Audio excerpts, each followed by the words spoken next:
Hey, what's up everyone? In our previous video, we covered some etiquette, some basic positioning, some basic understanding you should have when you hit the mats. In this segment, what we're gonna do is cover the basic positions in more detail, so check it out.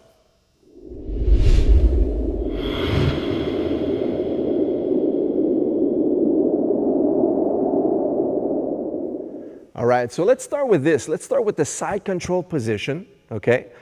Now, I'm gonna try to cover just some basic details and principles so you understand how to hold a position. So if you're at home training with your training partner, with your spouse, maybe with your children, so you wanna be able to teach them how to correctly position themselves when they have this, all right? So there's many ways, all right? So sometimes Alex could have his hand around here, over, and this far side is gonna be on the opposite side of the hip. Okay, so one is gonna be controlling the neck so I can't move, so he puts his elbow down here, and this one is gonna be on the far side, okay? Now notice how he's spreading his legs, he's sprawling out. So this is very heavy now on the chest, and he wants to make sure, if we turn slightly here, he wants to make sure that I can't move this leg and bring it back in front of his abdomen, right, to recover the guard. So he's putting his palm on the mat. Other times he's gonna use his knee and glue it to my hip. And other times he's gonna bring this arm behind the head as such, and now go two hands holding me. So one here and one here. This is called the over-under position. And notice how now he brings his knees tight.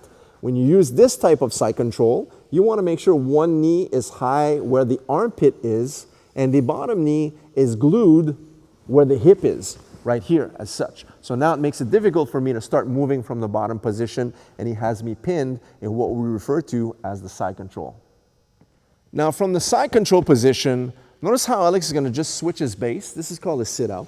So from here, this is the Keiza position, right? But the real name is Kuzure Keizagatame, right? Basically he has the underhook on one side, and now he's holding with an overhook on this side. So he's holding my arms tight, but he has a nice base. He's having a seat just beside my hip.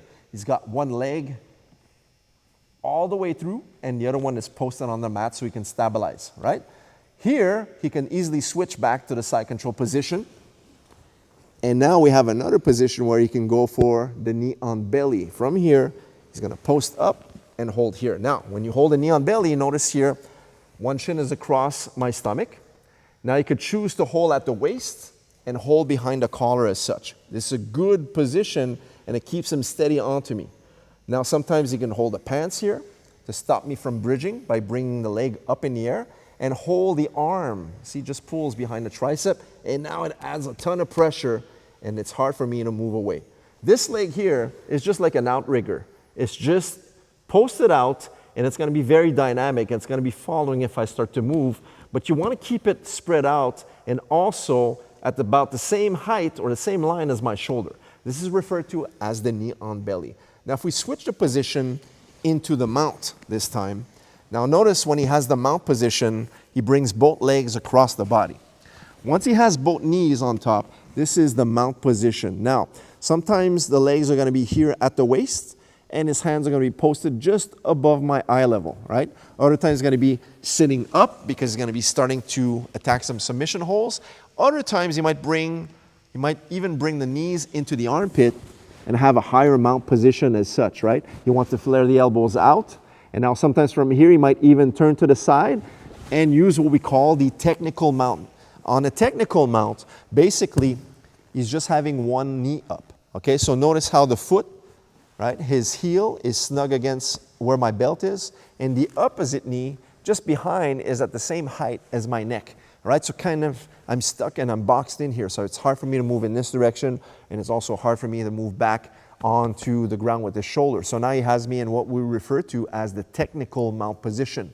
Now if I moved again, watch as I turn, we talked about the back mount in the previous video. This is also a good position for chokes, but if I bring my knees onto the mat, now he'll put two hooks inside, right? He'll follow from here, and now from there he can attack some submission holes such as arm locks, chokes, even controlling the seat belt. And this is the back control. If we were to roll, he's gonna stay with me no matter where I go, and I'm always stuck like he's a backpack. And this is a great position in Jiu-Jitsu where he has the back control position, okay?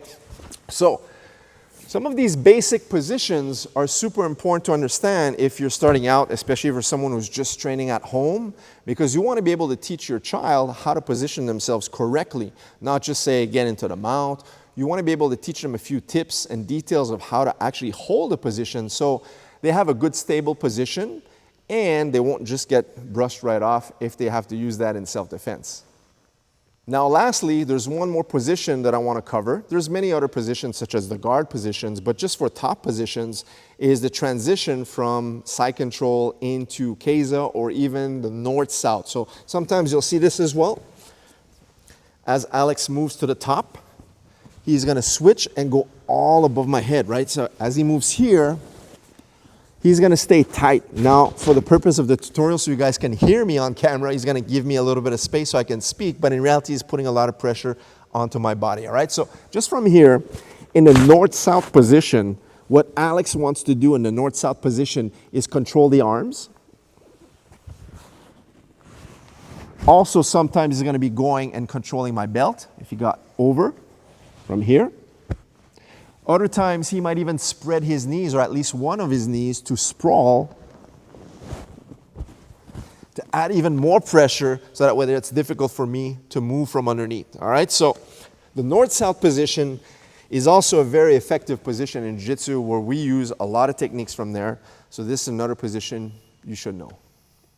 All right, guys, so basic video on some basic positions. Guys, very basic stuff that you guys should know. That way there, when you start to learn the sweeps, the attacks, the reversals, all those escape positions, and actually most of the submission techniques are going to be occurring from one of those positions we just discussed in this video. So guys, study on this, take a look, rewatch it a second time, make sure you don't forget any details. If you're just starting out, this is a great video for you guys. Leave us a thumbs up and comment below if you want to see more videos similar to this one. Subscribe if you're new here, and we will see you in the next video. Take care.